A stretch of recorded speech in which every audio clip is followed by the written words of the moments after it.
Obyekt kadrga sig'ish uchun 50 metr masofada turibmiz. Qanaqa kattaligini tasavvur qilsanglar ham bo'ladi. Shunaqa uchastkani tomiga gibkicha repetitsiyadan qilinsa, necha pul ketadi deb o'ylaysizlar? Videoni oxirigacha ko'rib turinglar va foydali ma'lumotlarni o'tkazib yubormaslik uchun profilga obuna bo'lib qo'yinglar. Ichkaridan va tashqari tomni ustidan ham obzor qilib beramiz.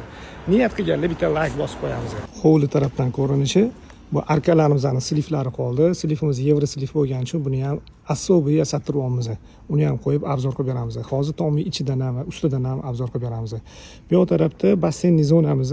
Bu yerda ham bitta zo'r lavha qo'llaganmiz. Hozir tepasidan ko'rsatamiz. Mana bu narsani nega qilingan deb o'ylaysizlar o'rtoqlar?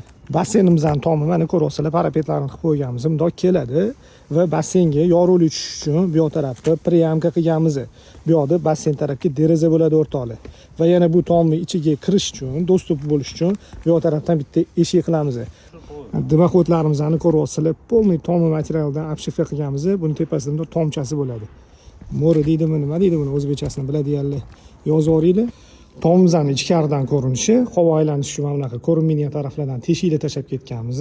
Jiloy bo'lmaydi bu yoq taraf. Просто cherdak sifatida tomni ustiga chiqish uchun mana bu yerda lyuk tashab ketganmiz. Hozir tepasiga chiqib, полный obzor qilib beramiz. Mahalladagi eng katta tomlardan bo'ldi menimcha. O'zi ham 930 kvadrat shipirga aeratorlar qo'yganmiz. Aeratorlarni bilasizlar, tepada to'planayotgan dim havoni bu yoq tarafga chiqazib yuboradi. Hovli tarafimizda bu yoq tarafda letniy kuxnya bo'ladi. Главный кружиш kalitka.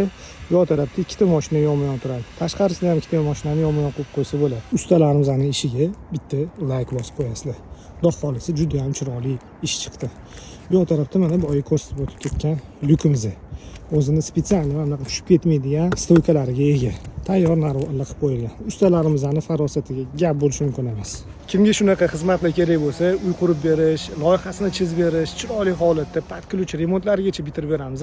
Bemalol murojaat qilsanglar bo'ladi. Eng asosiy qismi narxiga keladigan bo'lsa, izohlarda tom so'zini yozib qoldiringlar, direktdan yuborib qo'yamiz.